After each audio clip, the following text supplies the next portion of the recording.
नमस्कार, खबर दोपहर में आपका स्वागत है और मैं हूं आपके साथ प्रिया तिवारी। उत्तर प्रदेश में अपराध करने की सोचने वालों की भी अब खैर नहीं है, क्योंकि इन्हें एनकाउंटर का भय सता रहा है। बड़ी खबर इस समय की यही है कि योगी आदित्यनाथ के चलते उत्तर प्रदेश पुलिस ने एक हफ्ते में दर्जनों मुठभेड़ों को अंजाम दिया है। उत्तर प्रदेश पुलिस का अपराधियों के खिलाफ एक्शन लगातार जारी है।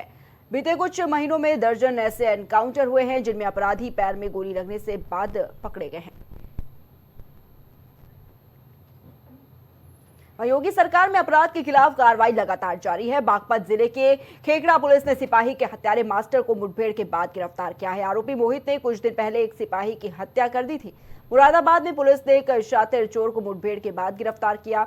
वहीं पकड़े गए आरोपी के पास से चोरी का सामान भी बरामद हुआ है। उधर तीसरी तस्वीर में अगर बात करें तो फतेहपुर पुलिस ने एक गौ तस्कर को गिरफ्तार किया है।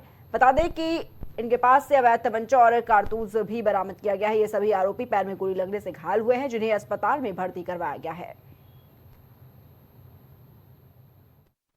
हत्या की घटना कारित करने वाले अभियुक्त मोहित को थाना खेखड़ा पुलिस ने पुलिस मुठभेड़ में गिरफ्तार किया है। आवश्यक उपचार के लिए अभियुक्त को डिस्ट्रिक्ट हॉस्पिटल बागपत रवाना किया गया है। अभियुक्त के पास से घटना में प्रयुक्त इलीगल वेपन बरामद हुआ है।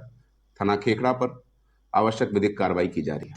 जनपद फतेहपुर, उम्र लगभग 23 वर्ष तथा भागे हुए साथी का नाम गुफरान पुत्र अकील निवासी रायपुर मुआरी थाना हदगांव जनपद फतेहपुर बताया, जिसके कब्जे से एक अदद 315 बोर तमंचा, 2 अदद खोखा कारतूस, 1 अदद जिंदा कारतूस व 1200 रुपए व एंड्रॉयड मोबाइल बरामद हुआ।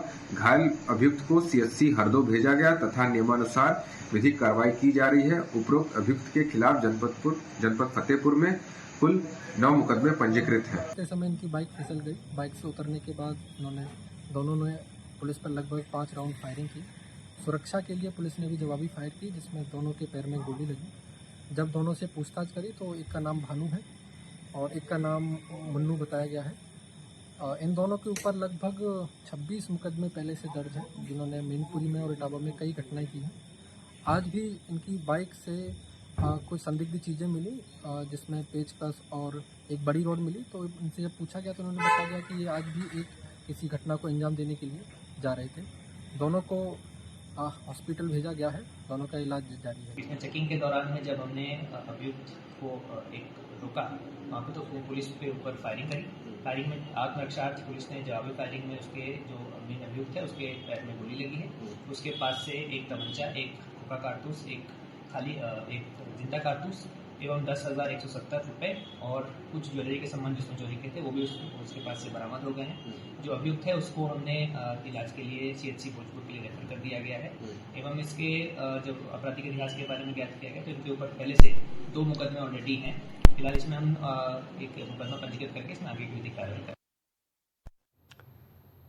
तो सीएम योगी के राज में अपराधियों को बख्शा नहीं जाएगा और जिस तरीके से लगातार ऑपरेशन लंगड़ा के चलते पुलिस को बड़ी सफलता मिलती हुई नजर आ रही है। कई जिलों से तस्वीरें हम आपको दिखा रहे हैं, जहां पर ये पहली तस्वीर बागपत की है, दूसरी ये फतेहपुर की तस्वीर आपको दिखा रहे हैं, तीसरी मुरादाबाद और जो चौथी तस्वीर है वो मैनपुरी की है, जहां पर लगातार पुलिस जो है वो कार्रवाई कर रही है अपराध के खिलाफ और इसी के चलते पुलिस को बड़ी सफलता भी मिलती हुई नजर आई है। आपको बताना चाहेंगे कि ये 3 जगहों से आपको तस्वीरें जो है लगातार दिखा रहे हैं। बागपत जिले के खेखड़ा पुलिस ने सिपाही के हत्यारे मास्टर को मुठभेड़ के बाद गिरफ्तार किया है और आरोपी मोहित ने कुछ दिन पहले एक सिपाही की हत्या की थी। वहीं मुरादाबाद की अगर बात करें तो मुरादाबाद में पुलिस ने एक शातिर चोर को मुठभेड़ के बाद गिरफ्तार किया गया और पकड़े गए आरोपी के पास से चोरी का सामान बरामद किया गया है। अगर तीसरी तस्वीर की बात करें फतेहपुर से, तो पुलिस ने एक गौ तस्कर को गिरफ्तार किया है और इनके पास से अवैध तमंचा और कारतूस बरामद किया गया है। ये सभी आरोपी पैर में गोली लगने से घायल हुए, जिन्हें अस्पताल में भर्ती करवाया गया है।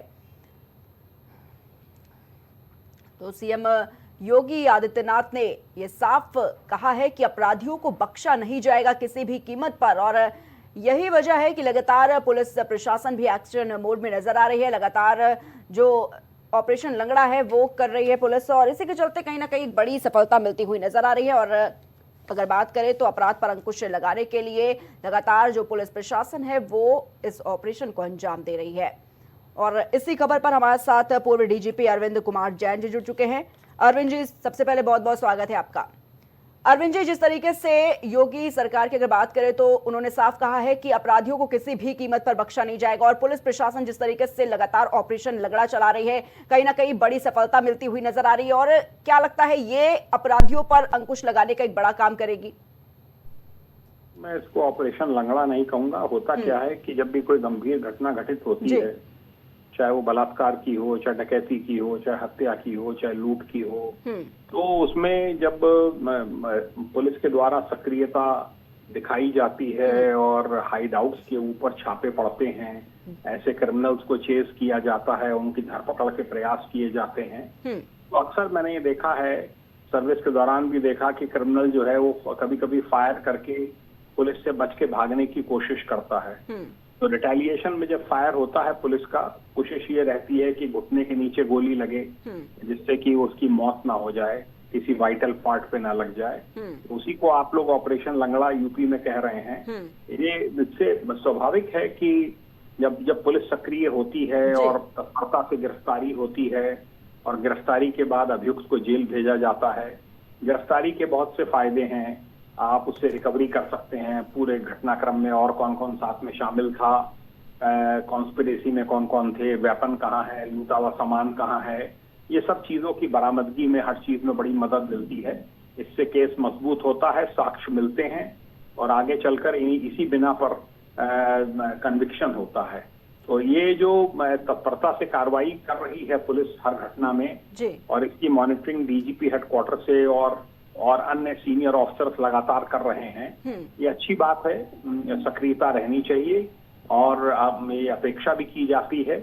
मुख्यमंत्री जी स्वयं ऐसे प्रकरणों की समीक्षा स्वयं भी करते हैं जो टीवी वगैरह पे चलते हैं या समाचार पत्रों में प्रमुखता से छापे जाते हैं।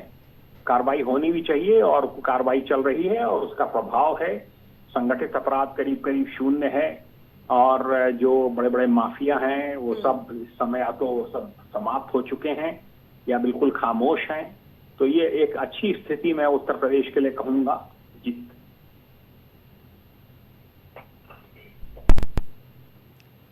जी बिल्कुल अरविंद जी, क्योंकि जिस तरीके से वो ये कह रहे हैं, लगातार योगी सरकार कह रही है कि अपराधियों को किसी भी कीमत पर बख्शा नहीं जाएगा, और पुलिस कर्मी जिस तरीके से काफी सक्रिय है, और यही वजह है कि उत्तर प्रदेश की अगर बात करें तो एक हफ्ते में दर्जनों मुठभेड़ों को अंजाम दिया गया है पुलिस की तरफ से, और साफ तौर पर लगातार एक बड़ी गिरफ्तारियां भी देखी गई हैं इसमें। अरविंद जी जी बिल्कुल देखी गई है और होनी भी चाहिए। जब अपराधियों के ऊपर, जो बड़े अपराधी हैं, जब उन पर सख्ती बढ़ती जाती है तो जो छुटभैये अपराधी हैं और हैं या जो अपराध करने की दिशा में आगे बढ़ रहे हैं, उनकी हरकतों पर रोक लगती है। वो मैं सोच समझ के अपराध जगत में आने का प्रयास करते हैं। स्वाभाविक है कि ऐसी चीजों से अपराधों पर नियंत्रण जो है वो प्रभावी होगा और एक मैसेज जाता है समाज में या जिसने क्राइम किया वो बख्शा नहीं जाएगा, चाहे कोई भी हो। ये मैसेज जाना नितांत आवश्यक है। मेरिट पर एक्शन हर केस में होना चाहिए और कोई भी अभियुक्त बचना नहीं चाहिए। जी अरविंद जी, क्या लगता है जिस तरीके से लगातार मुठभेड़ देखी जा रही है, लगातार पुलिस कर्मियों की काफी सक्रियता देखी जा रही है ऑपरेशन को लेकर, आने वाले वक्त में कितना अंकुश लग पाएगा अपराध पर? अपराध पर तो ऑलरेडी बहुत अंकुश है। आप अगर अखबार पढ़िए, आप अगर जानकारी करिए, कोई बढ़ेगा अपराध, जैसे कि फिरौती हेतु अपहरण होते थे, बैंक की डकैती होती थी और बड़ी बड़ी डकैतियां पड़ती थी, बड़ी बड़ी लूट होती थी, जो कुछ हुई भी हैं तो उनमें इतनी ठोस कार्रवाई हुई है, मुठभेड़ में मारे गए हैं, रिकवरीज हुई हैं, तो इससे हौसला पस्त होता है अपराधियों का। अब अपराधों में कमी आई है, इसमें कोई दो राय नहीं है, चाहे महिला संबंधी अपराध हो, चाहे वो बॉडी संबंधी अपराध हो, उनमें सब में कमी आई है और ये खुशी की बात है। जी ठीक है अरविंद जी, बहुत बहुत धन्यवाद आपका हमारे साथ जुड़ने के लिए।